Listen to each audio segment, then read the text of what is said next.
celebration of our 50th anniversary, today we will do something a little bit different. Rather than the traditional commencement address, we thought you might enjoy hearing brief comments from three individuals who can share with you some interesting perspectives on the creation of the University of South Alabama half a century ago. You will hear from one of the university's founding legislators, from our very first SGA president, and from President Gordon Moulton, who will be retiring July 1st after 47 years of service to the university. At this time, I am pleased to present one of the legislators who worked hard to help create this university. 50 years ago this week, he was one of the signers of the bill that created the University of South Alabama. We welcome the Honorable Robert Eddington.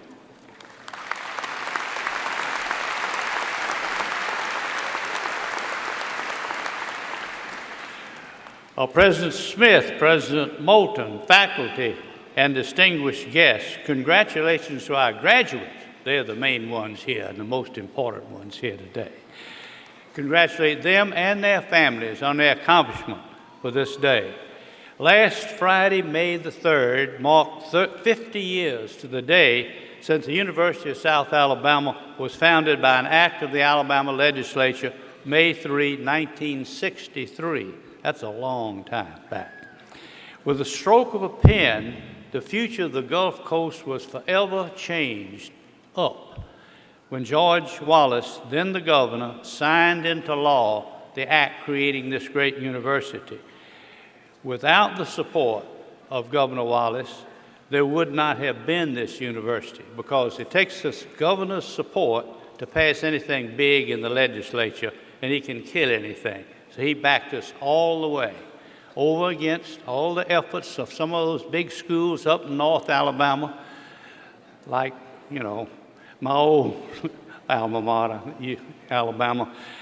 They weren't for this, I can tell you. But we got it done anyway with the support of numerous people. To understand the significance of that 50 years ago work, suppose had it not worked, we wouldn't have had nearly as many of you getting college degrees as are getting them today. We would have lost you forever from the college program. Suppose of these 75,000 degrees awarded by this university, suppose they had not happened. What would this effect been on the professionalism of the people running the Mobile area? Suppose there were no Children's and Women's Hospital, no Medical Center, no Mitchell Center. Suppose none of those existed. This Mobile area would not be nearly as good as it is.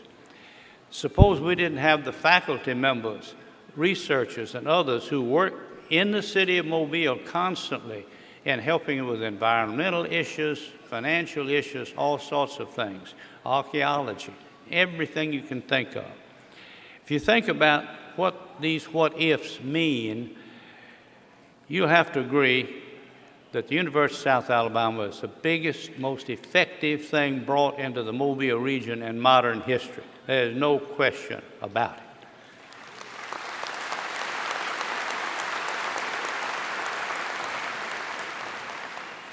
There were a group of people 50 years ago, including Governor Wallace, who saw that we needed this in the Mobile area. They weren't satisfied with the status quo, so moved ahead and got the law passed setting up this institution.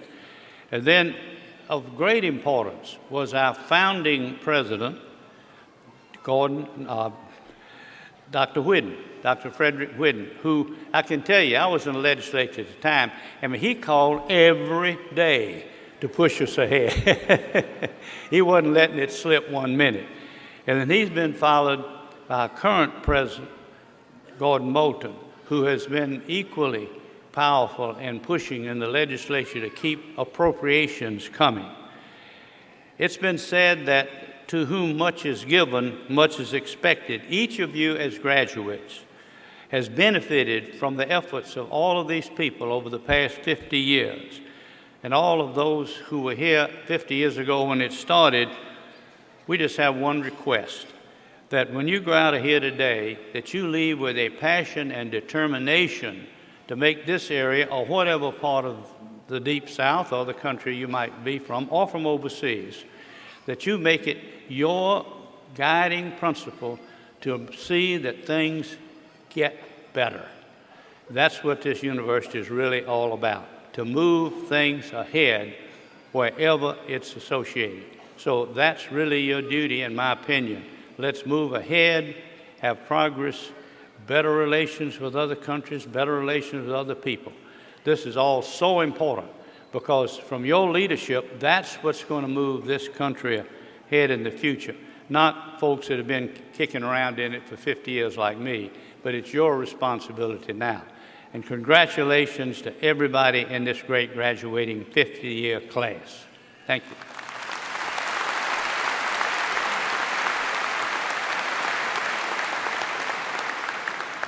On behalf of the USA family, thank you, Mr. Eddington, for your leadership. Our next speaker was one of the first people to benefit from a USA degree. From the class of 1967, I present USA's very first Student Government Association president, Mr. Rick Nelson. Rick?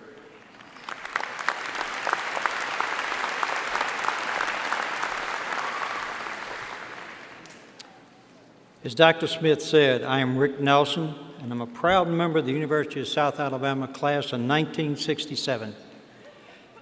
When I graduated from high school in Mobile back in the early 60s, there was no University of South Alabama. So for those of us who desired to go to a four-year public institution, we knew we had to leave Mobile. I moved to Tuscaloosa to be a student at the University of Alabama.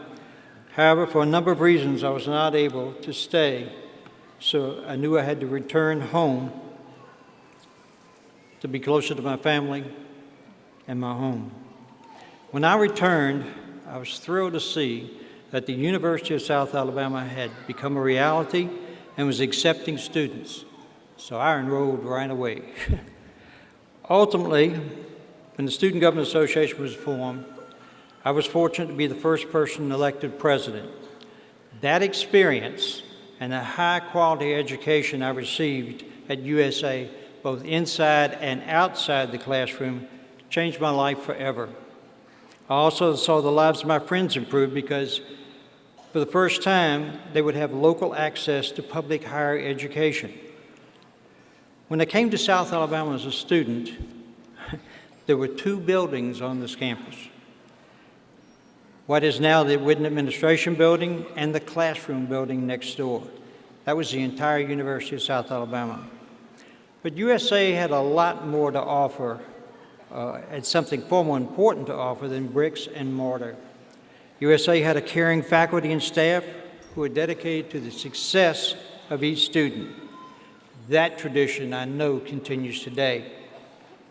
USA had people like Gordon Moulton, who was a young faculty member who also taught us about computers, even before many people knew what computers were, my generation. President Moulton, we all thank you for your efforts over the past 47 years that have helped make this university what it is today. You gave me and so many others great opportunities to learn and improve our lives. Now, as I look back on a satisfying life and career, I treasure the University of South Alabama and the education that I've received here. I treasure it more and more each day. I also cherish the friendships that I've formed here with the faculty and staff and fellow students. I become more thankful each day for being a part of the University of South Alabama family. I especially want to thank visionaries like Robert Eddington. They saw a need for public higher education in Mobile at that time, and they took action. These people invested a lot of time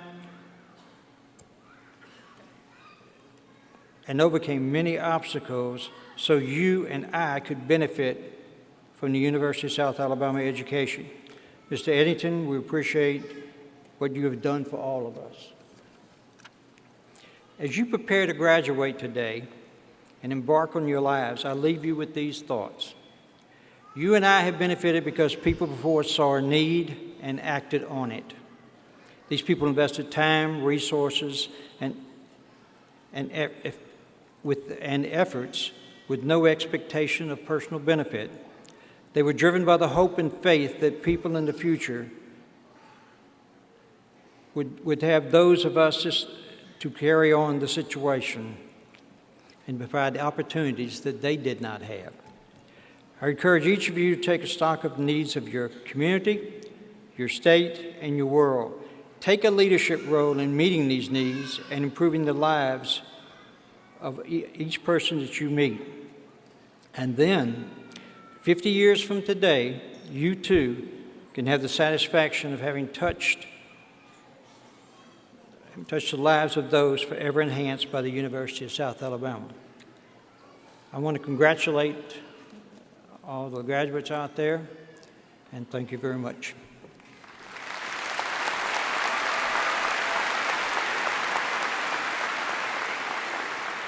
Thank you, Mr. Nelson. Our next speaker truly needs no introduction. His service literally goes back to the University of South Alabama's earliest days. In less than 2 months, this dedicated individual will retire after 47 years of service that spanned most of the history of this great university, including the last 15 years as president. I might note that President Moulton has missed only one graduation ceremony in the university's entire history. I'm pleased to present to you University of South Alabama President Gordon Moulton.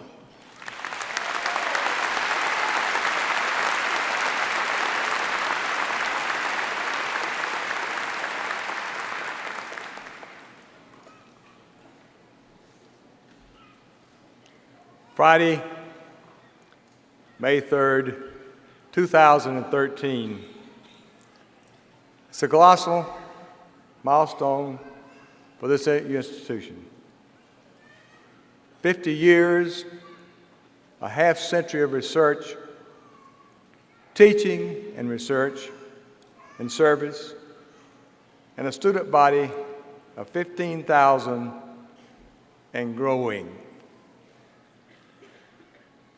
Please know that I will be forever grateful to have been a partner of this ambitious pursuit to build a world-class university in a blink of an eye time frame.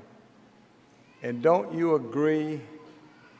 We can say without hesitation, mission is accomplished.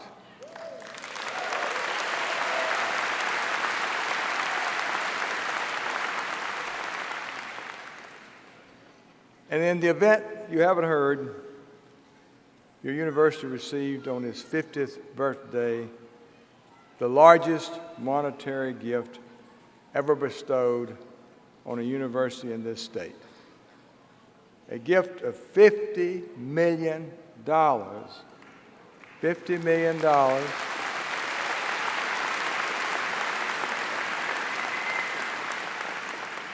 Mr. Abraham Mitchell could not be here today, but certainly we miss him for that, and he misses us as well.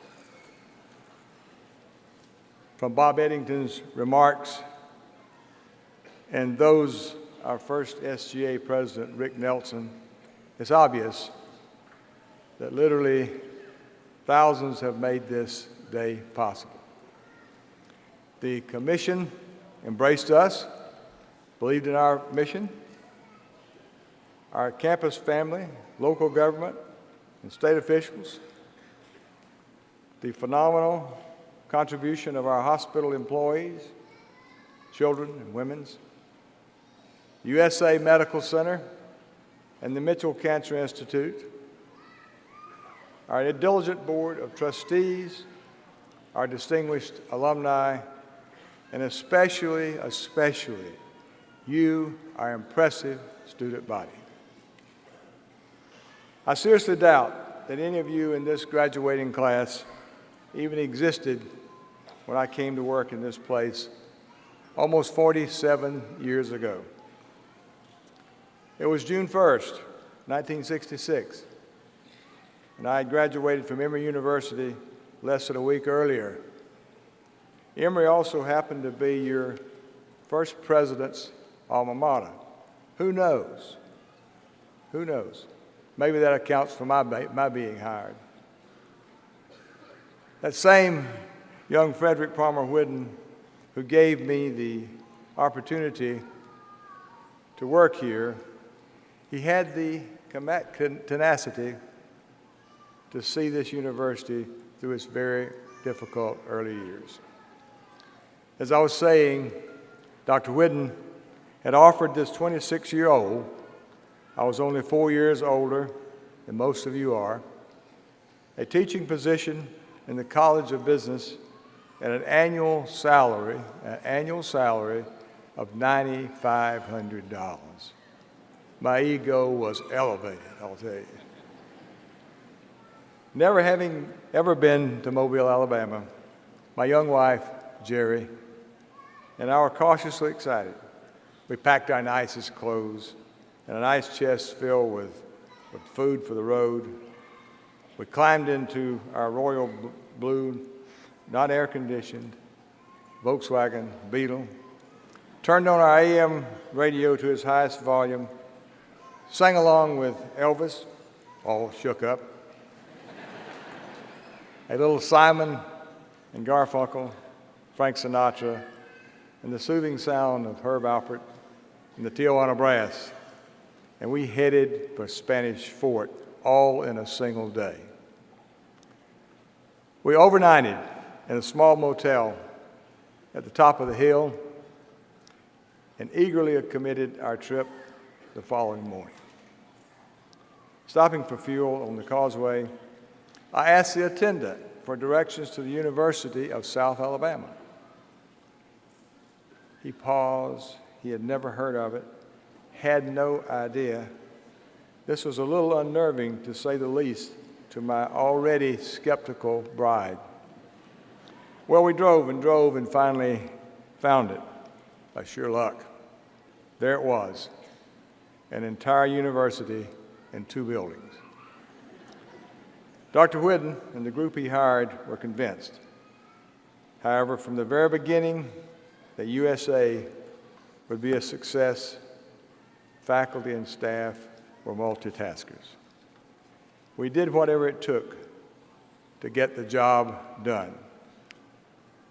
47 years later, we're still doing whatever it takes. I have hired bright, caring, hardworking people.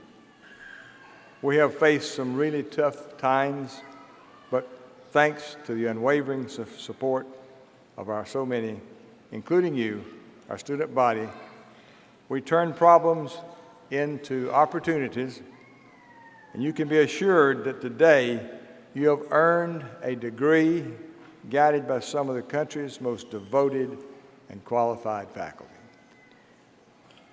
While USA was founded in 1963, classes did not begin until the first building opened in 1964.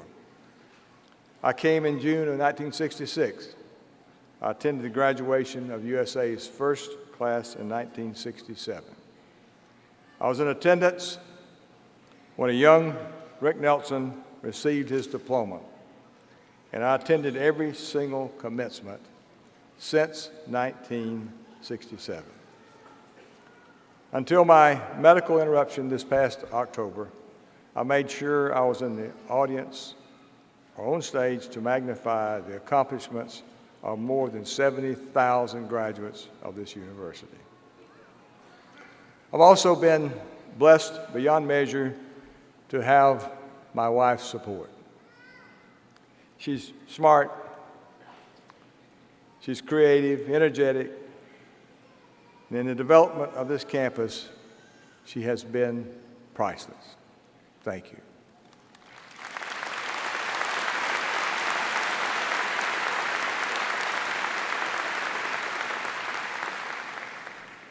Today, you and I have so much in common. I, too, have reached a milestone. As of July 1, after 47 years on this incredible campus, I will sadly say farewell. Just like you, I'm entering uncharted territory.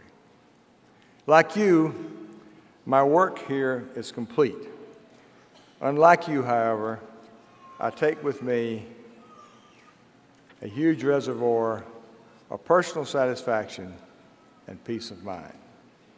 Watching you go on to greater heights, knowing that most of you were barely 6 or 7 years old when I became your president. And look at you now, all grown up, diploma in hand, and ready to take on the world.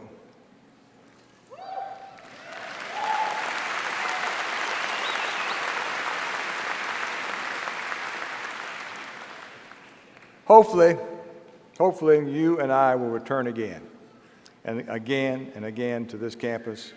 And in less than 50 years, you'll be here in this room with an arthritic knee, a Medicare card in your wallet, reminiscing about your days as a student as our university declares its 100th birthday. My wish for you is that you will have what I have been given. I've been given the opportunity to take a living, to make a life, and to make a difference. What can be better than that? God bless you, and happy birthday, USA.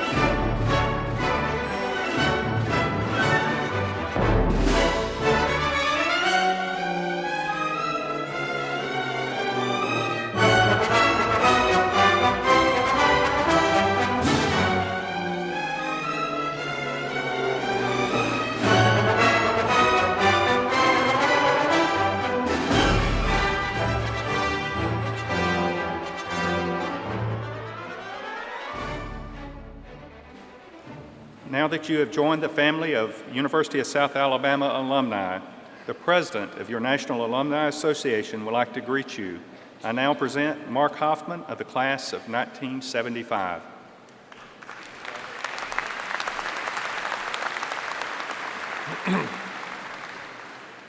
On behalf of the National Alumni Association and over 67,000 fellow alumni, congratulations.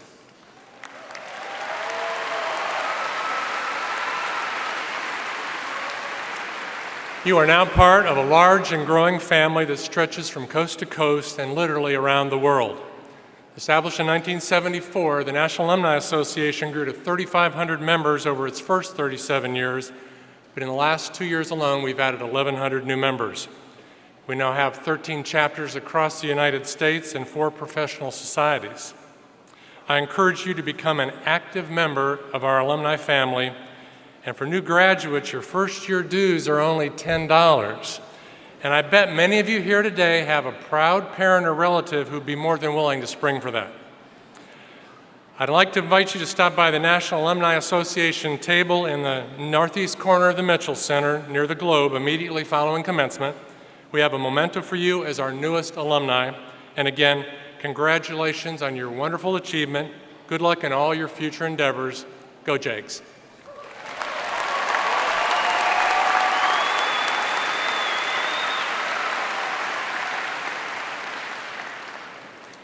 Thank you, Mark.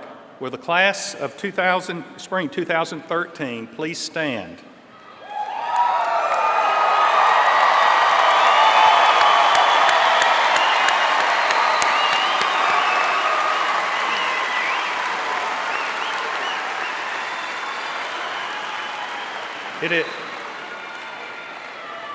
It is my pleasure to present to you, to provide you with your final charge, President Gordon Moulton.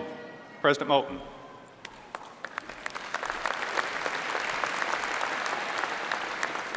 Thank you.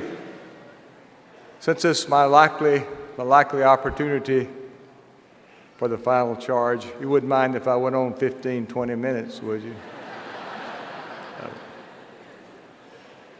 As much as any time in history, our nation cries for strong, talented leaders, and you, our graduates, must be prepared to fill that need. There's a tendency for us to say that each generation faces a tougher set of challenges than the last. I don't think your challenges are tougher, but they are different.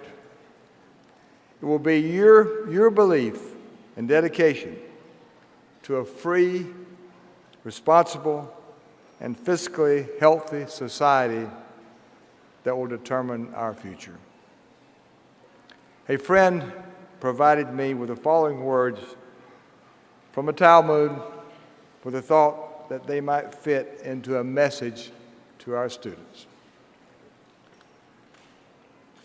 Live each day to the fullest. Get the most from each hour, each day, and each age of your life. Then you can look forward with confidence and back without regrets. Be yourself, but be your best self. Dare to be different and to follow your own star. Don't be afraid to be happy. Enjoy what you've done for your friends and remember what they have done for you. Disregard what the world owes you and concentrate on what you owe the world. When you are faced with a decision, make that decision as wisely as possible, then forget it. The moment of absolute certainty never arrives. Blessed is the generation in which the old listen to the young, and the doubly blessed is a generation in which the young listen to the old. From the Talmud. Let's have one more round of applause for the graduates.